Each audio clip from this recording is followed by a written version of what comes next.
Morning, everyone. My name is Dennis Wong. This video is going to be um, a project presentation, and the course would be MC15, Register Transfer Level Modeling of Complex Sequential Circuits. So in this project, we're actually working on the design of an algorithm to solve certain issues or certain problems. So if we look at the algorithms available to us to choose from, we have, for example, the floating point adder, serial divider, FIR filter, and so on and so forth. In my case, I've chosen to tackle the I²C protocol in this project. So the way this project will be approached, first of all, we have to write the algorithm in a high-level language. So in this case, would be C programming language. And then we have to verify that that algorithm is actually working in C.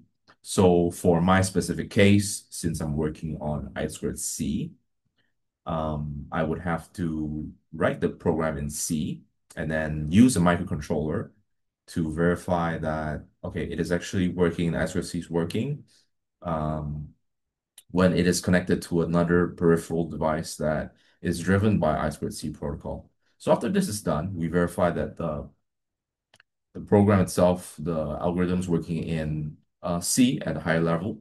We will move on to writing the code at the register transfer level. So this is usually in Verilog for this case. And then we would do the exact same thing. We would compile our designs. We would download it. In, in this case, it would be downloaded into an FPGA. And then we will verify that the FPGA would be able to read the proper values from our peripheral device that is being driven by I²C.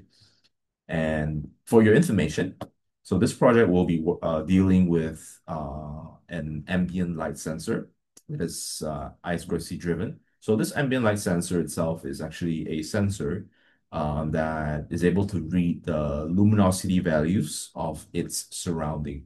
So we will go into more detail later. Okay, so like I mentioned previously, if we look at the project report itself, there's a very detailed account of how this project is being um, approached. So first of all, we have to establish a baseline results like I mentioned previously. I've taken a microcontroller, in this case, an STM microcontroller, connected it to the sensor and read the luminosity values. So you can see in the project report, the luminosity values is split into a most significant byte and a least significant byte. And there's 2 bytes. And the value is roughly around calculated to be around 8 and 5 individually. So this is when there is a flashlight shine across the light sensor itself. Okay, so moving on, we would work on our RTL design for our I²C algorithm. And the way I've chosen to do this is, first of all, I have to refer to the timing requirements for an I²C protocol, okay? And I follow the NXP, the user manual by NXP. It's because those guys are the official people who created the I²C bus specification. I follow some of the notable states. So for example, the start state, the stop state, and then we have several acknowledgement bits in between, right? So this is your typical I²C communication protocol. Okay, so you can see right here, this is what the final design would look like. Let's move on to our simulation results, okay? Um, right, so this project actually requires us to do simulation on the EDA playground platform, but for some reason, I wasn't able to get the simulation results from the EDA playground. As you can see right now, I've tried to run the simulation on the EDA playground, but I get some warning about too much data to parse. So I'm not so sure what this warning is about, but I'm pretty sure that I wasn't able to do this, so I went ahead and did the exact same simulation, but this time on um, a proper simulation tool. Okay. Uh, in this case, I've chosen the Vivado simulation tool. Okay. So I'm just going to run simulation on the spot. Right. So if you can look at the simulation, okay, I have the exact same the design module, and then we have the test bench as well. Okay, and then let's see our simulation results. Let's go ahead and run the simulation for about 100 microseconds. Okay, and let's zoom in and then observe the waveform. Okay, so you can see right now, this is exactly what I am expecting from my simulation result, because there is a very distinct start. Okay, let's just put this here.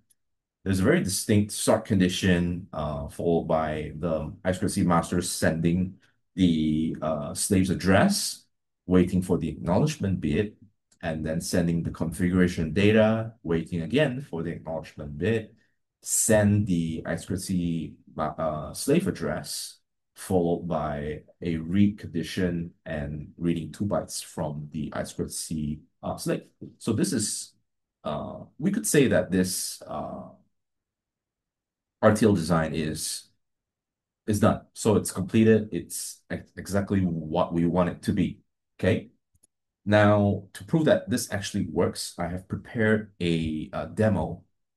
Right. So the demo is actually, I have compiled the design, okay, and then we will download the program onto an FPGA in this case, and then we will see the values. We'll shine a flashlight across the ambient light sensor, and we will observe if these values would fluctuate, when the values would be more, when it will be less. So what we are expecting is actually when um, we shine a light across the light sensor, we get more luminosity values.